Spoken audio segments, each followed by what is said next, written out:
niyo ba kung ano yung pinaka-popular na sayaw ngayon sa buong mundo? Alam niyo na ba kung paano gawin yon? Pero hindi ako pwede magsayaw mag-isa. Dapat yung partner ko kasama ko. Sino ang gusto niyong makipagsayaw sa akin? Lakasan niyo, hindi niyo marinig. Sino ang gusto niyong kasama ko? Maharlika. Magsasayaw daw tayong dalawa.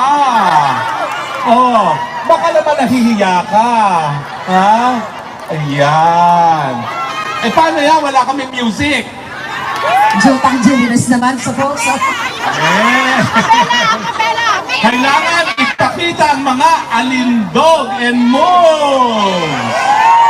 Ah, meron ba tayong tunog dyan? Nakahanap na ba kayo ng tunog dyan? Michael!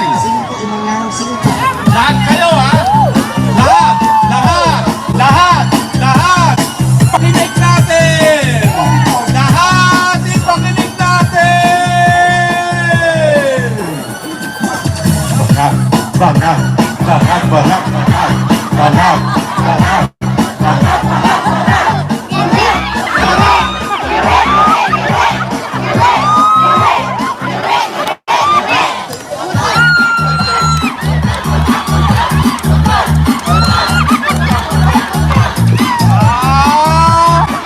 Mamatay kayo sa init! Ang tagal nyo ba? Maborjak sa init! Anong say mo? Nawalan tayo ng sound system! Baka may nagsasabotage na bangag ah. Oga? Anyway, nag-enjoy ba kayo sa sayaw namin ni Maharlika? Sinasayaw nyo ba yan kahit nasan kayo? Bola kayo eh! Eh bakit mas popular pa rin yung mga Korean? One more time! Dapat bigay na bigay lahat, di ba? Lagi dance, please. Hanggang mawala sila!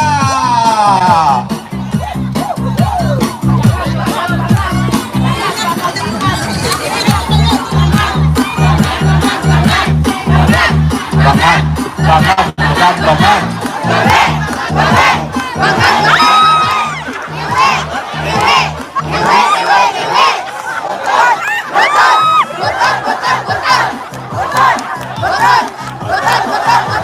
Ayan! Nettek nyo! Hindi nyo kami ma-inside representation sa Netherlands! Belat! Belat! Diba? Okay, dagdag ko lang. Sa mga bangag sa Malacanang, huwag nyo nang tangkahin kidnapin kami dahil hindi kayo magwawagi. Dahil pag kinidnap nyo kami, lugi kayo, malakas kaming kumain. Lugi kayo. At saka, ang gusto namin kinakain, lechon! Anyway, alam mo, talagang laki ng pasalamat natin kay Maharlika. Dahil kung hindi dahil kay Maharlika, hindi sana tayo nagkaroon ng isang tinig na ayaw natin sa... Ayaw natin sa... Correct. So, ang tawag natin kay Maharlika, hindi lang Dragon Lady, kung hindi, Anti-Bangag Lady. Ay, naku, wala na rong oras. Wala pa ako nasasabi. Sandali nga lang. Magsasalita na ako. Sandali lang. May extension. Nag-counted ang bangag-bangag dance. That's national anthem. Anyway, maraming salamat po sa inyong suporta sa ating Tatay Digong. At syempre, naririto tayo. Hindi lamang para bumate ng happy birthday kanino kay... Sino ang susunod na presidente? Correct. Sino ang pinakamagaling na presidente?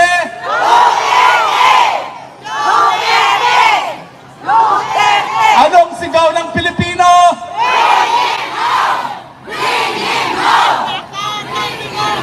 Sabi nila, bayaran daw ang mga nasa Europa. Bayaran ba kayo?